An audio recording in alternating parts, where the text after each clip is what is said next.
கேளுங்கள் கொடுக்கப்படும்.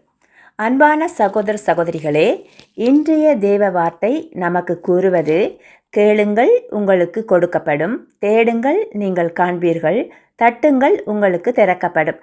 மத்தேயு 7ஆம் அதிகாரம் 7ஆம் வசனத்தில் இது மாதிரி சொல்லப்பட்டிருக்கிறது. நாம் வாழ்க்கையில் எத்தனையோ தேவைகளில் இருக்கிறோம். சில சமயம் நமக்கு உதவி வேண்டும், ஆனால் யாரிடமும் கேட்க மனம் வராது. சில சமயம் கேட்போம், ஆனால் பதில் கிடைக்கவில்லை என்று நம்பிக்கையை இழந்து போகிறோம். ஆனால் இயேசு தெளிவாக சொல்கிறார், நீங்கள் கேளுங்கள். அதாவது நாம் ஜெபத்தில் தேவனை நோக்கி கேட்க வேண்டும் நம்முடைய தேவைகளை.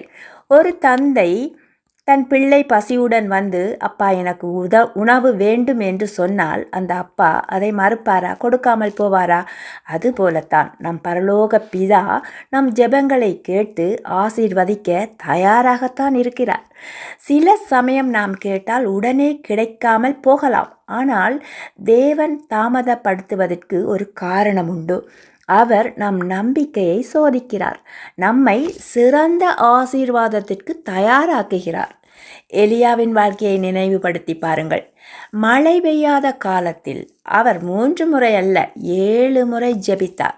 கடைசியில் தேவன் மழையை கொடுத்தார்.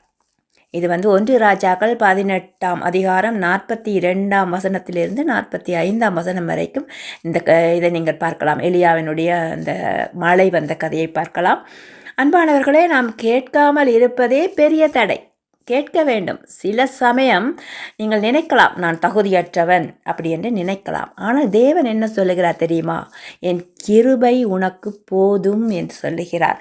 நாம் தகுதி இல்லாதவர்களாக இருந்தாலும் அவருடைய கிருபையினால் நம்மை தகுதிப்படுத்துவார். ஆகவே இன்று நாம் ஒரு முடிவுக்கு வரலாம்.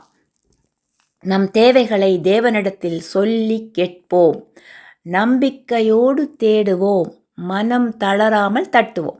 இப்படி நாம் தொடர்ந்தால் பரலோக பிதா நமக்கு நம்மால் எண்ணியதற்கும் அதிகமாக கொடுப்பார். அதுவும் வசனம் இருக்கிறது, எபேசியர் 3:20.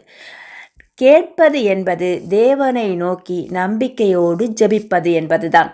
அவர் ஒருபோதும் நம்மை வெறுமையாய் திருப்ப மாட்டார். இன்று அவர் சொல்கிறார், கேளுங்கள் உங்களுக்கு கொடுக்கப்படும். ஒரு ஜெபம் செய்யலாமா? பரலோக பிதாவே, நாங்கள் இன்று உமது வார்த்தையை கேட்டோம். கேளுங்கள் கொடுக்கப்படும் என்று நீங்கள் சொன்னீர்கள். எங்கள் மனங்களில் இருந்த சந்தேகங்களையும் பயங்களையும் நீக்கி நம்பிக்கையோடு உம்மிடம் கேட்கும் இருதயத்தை எங்களுக்கு தாருமப்பா. எலியாவைப் போல தாமதம் வந்தாலும் தளராமல் ஜெபிக்க எங்களுக்கு உதவி செய்யுங்கள் ஆண்டவரே. எங்கள் தேவைகளையும் கவலைகளையும் உம்மிடம் ஒப்படைக்கிறோம்.